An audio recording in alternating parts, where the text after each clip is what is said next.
The lawmakers are talking about getting rid of emission inspections for cars and then scaling back safety inspections as well. There's a bill to do both that gets its first hearing tomorrow. WRAL Capitol Bureau Chief Laura Leslie joining us live now from the Legislative Building with what some drivers had to say about this. Laura. Dan, you know, it's a pain, right? I mean, every year you can't renew your license and your registration until you go get your safety and your emissions inspections completed. It's $30 out of your pocket. Well, advocates say those inspections keep our air cleaner and our roads safer, but lawmakers think we could do without a lot of them. Caught up with Andrew Spaltenstein as he was on his way to get his car inspected. He said he'd have no problem with getting rid of the yearly emissions inspection. He says it's a hassle. Personally, I've never had one fail, so I don't know how often that happens. Fellow driver Andrew Fontaine agreed. That would be fantastic. Why? I would just love to not have to pay for getting this thing inspected every year. Bill sponsor Senator Steve Jarvis says every North Carolina county except Mecklenburg has now met the EPA's requirements to get rid of the emissions test. He says other states that have dropped the test have not seen air pollution from vehicles increase again.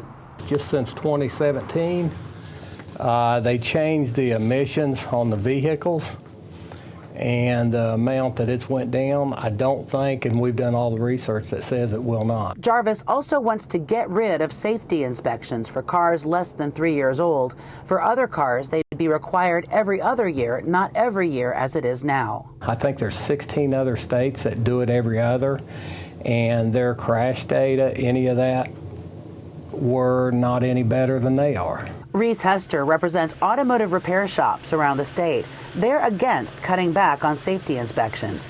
He says annual inspections catch problems that can make cars unsafe for everyone around them on the road, like worn-out brakes, missing lights, and bald tires. Most of the motoring public out there today, I think, likes the comfort of knowing that the vehicles that they're meeting on the road today are safe and compliant.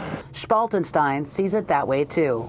Sadly, you do need to have these inspections, because if not, then there is a certain percentage of people that will drive around with dilapidated cars and cause accidents. Now, AAA told me they have not yet taken an official position on the bill, but they do have concerns about safety inspections. In a statement, Tiffany Wright with AAA Carolinas said, when vehicles are inspected annually, you see less abandoned cars on the roadside, you see less blowouts and debris on the highways, which keeps our roads safer for everyone. Dan? Interesting arguments. We'll see how things play out. Laura Leslie reporting live for us at the Legislative Building. Thanks, Laura.